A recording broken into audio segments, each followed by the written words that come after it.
जिम्मेदारी के हिसाब से इन लोगों पर कार्रवाई हुई, लेकिन कोषाध्यक्ष से सवाल कब होगा?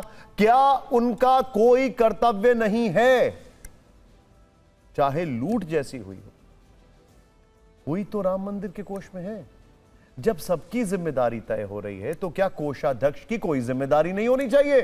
ट्रस्ट का कोषाध्यक्ष होने के नाते मंदिर के वित्तीय प्रबंधन और दान की सुरक्षा की नैतिक जिम्मेदारी उनकी भी तो बनती है। इससे वो कैसे बच सकते हैं? आंखें बंद कर लेंगे तो इसका मतलब यह है कि कुछ नहीं हुआ। तो आंखें बंद करने वाला गुनहगार है कि नहीं है? रामधन की लूट में 80 लाख की रिकवरी हुई है। यह सार्वजनिक सच है कि चढ़ावे की चोरी हो रही थी। मामला सिर्फ चढ़ावा चोरी का नहीं, आस्था पर चोट का है। इसीलिए सवाल पूछे जा रहे हैं, चढ़ावा चोरी में कोषाध्यक्ष गोविंद देवगिरी की जिम्मेदारी क्यों तय नहीं की गई? कोषाध्यक्ष है वो, कोषाध्यक्ष। चंपत राय ने लापरवाही बरती तो गोविंद देव के काम पर सवाल क्यों नहीं?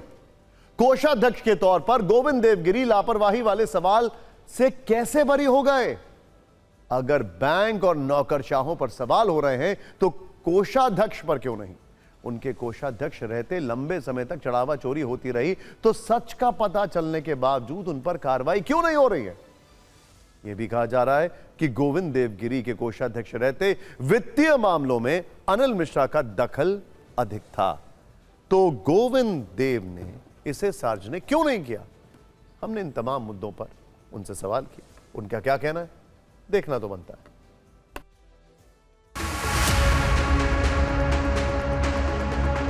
सोचा भी नहीं गया था इस प्रकार का कांड हो गया।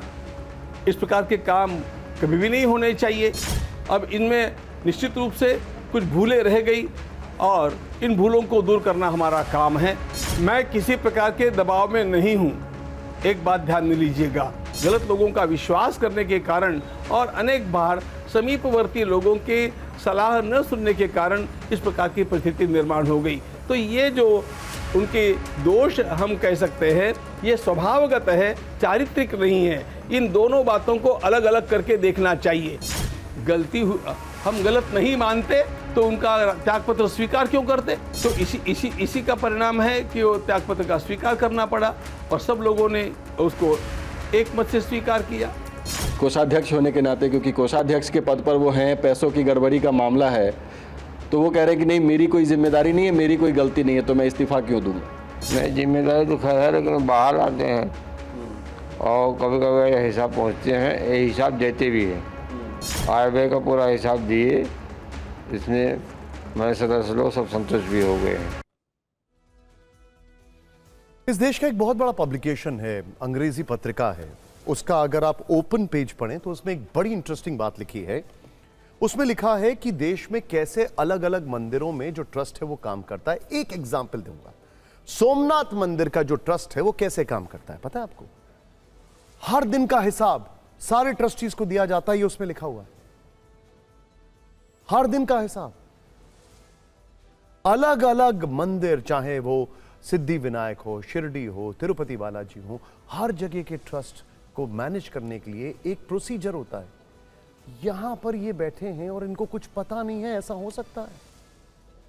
और अगर नहीं पता है तो इनकी गलती नहीं है क्या? ये एसआईटी की प्रारंभिक रिपोर्ट से कई राज खुले, चोरी की पुष्टि हुई।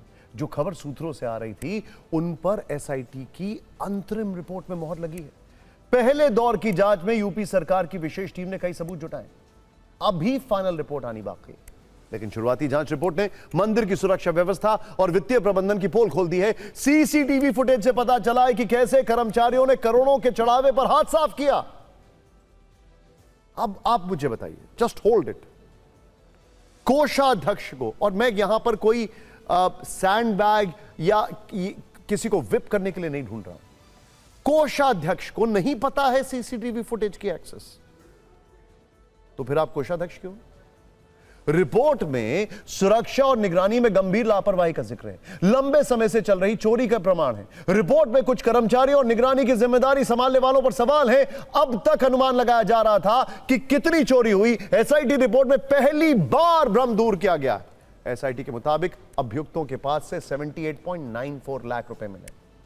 जब्त चढ़ावे में विदेशी करेंसी, गहने और कीमती सामान भी मिले। अगर एसआईटी की रिपोर्ट के विवरण में जाएं तो कुल 9 पन्नों की प्रारंभिक रिपोर्ट है, जिसके पेज नंबर 4, 5, 6 और 8 में चढ़ावा चोरों और चोरी के तरीकों की जानकारी दी गई है। एसआईटी की रिपोर्ट के पेज नंबर 4 पर लिखा गया है कि 27 अप्रैल से 5 जून तक का सीसीटीवी वीडियो मिला है। होल्ड इट, 27 अप्रैल से 5 जून तक का, 27 अप्रैल से 5 जून तक का, आगे मैं आपको कुछ बताने वाला हूं। इसमें 70 बार चोरी की घटना रिकॉर्ड हुई है, जिसमें कुछ कर्मचारी चोरी करते दिख रहे हैं। इसमें दिख रहा है कि नोटों की गड्डियों को कपड़ों में छिपाया गया। इतना ही नहीं, अभियुक्त जूतों में भी नोट छिपा कर ले गए। खास बात यह है कि अविनाश शुक्ला और मनीष यादव ने कई बार चोरी की। अनुकल्प, लवकुश मिश्रा और करुणेश पांडे चोरी में मदद करते थे। इस वीडियो में रमाशंकर मिश्र गड्डियां छिपाता दिख रहा था। अब मैं आपसे सवाल कर रहा हूं कि यह तो बहुत कम ड्यूरेशन का सीसीटीवी है, पहले वाले सीसीटीवी फुटेज कहां है? और अगर वो नहीं है तो फिर जिम्मेदारी किसकी है? सोचिए, इन सवालों के जवाब कौन देगा? सर्कमस्टेंशियल एविडेंस के आधार पर क्या यह अमाउंट फिक्स कर देना पर्याप्त होगा? एसआईटी रिपोर्ट के पेज नंबर 5 में यह बताया गया है कि चढ़ावे की चोरी कैसे होती थी। मॉडस ऑपरेंडी, बाहर जाने के दौरान तलाशी नहीं होती थी। क्या सिक्योरिटी गार्ड्स कर रहे थे वहां पर? बिना जेब वाला ड्रेस कोड भी लागू नहीं हुआ था। क्यों? दान पात्रों की अलग अलग गिनती नहीं की गई। क्यों? सारे दान पात्रों की रकम को एक जगह मिला दिया जाता था। दान की वैल्यू की रसीद, सर्टिफिकेट नहीं बनाए गए थे और गिनती कक्ष की सीसीटीवी निगरानी में लापरवाही थी। सवाल खड़ा यह होता है कि वाउचर पर साइन कौन करता था? अकाउंटेबिलिटी किसकी थी? लास्ट टाइम ऑडिट कब हुआ था इन सब चीजों का? एसआईटी रिपोर्ट के पेज नंबर 5 में यह भी बताया गया है कि चोरी की रकम कैसे छिपाई जा रही थी। चोरी करने वालों ने बैंक में कैश जमा कराया, अभियुक्तों ने अपने अपने खातों में एफडी भी करवाई, सगे संबंधियों के बैंक खातों में कैश जमा कराया गया, चढ़ावे की रकम से मकान और जमीन खरीदी गई। सोचिए, जिनका वेतन 18 से 20 हजार था, वो इतना पैसा कहां से ला रहे थे? और वो भी सडनली। चोरी का ये लेवल था। सोचिए, एसआईटी रिपोर्ट के इसी पेज नंबर 5 में टिन्नू यादव के भतीजे मनीष यादव की चोरी वाली कहानी भी है। 15 अप्रैल 2026 को मनीष यादव की नियुक्ति काउंटिंग रूम में हुई थी। टिन्नू यादव की सिफारिश पर उसे राम मंदिर में रखा गया था।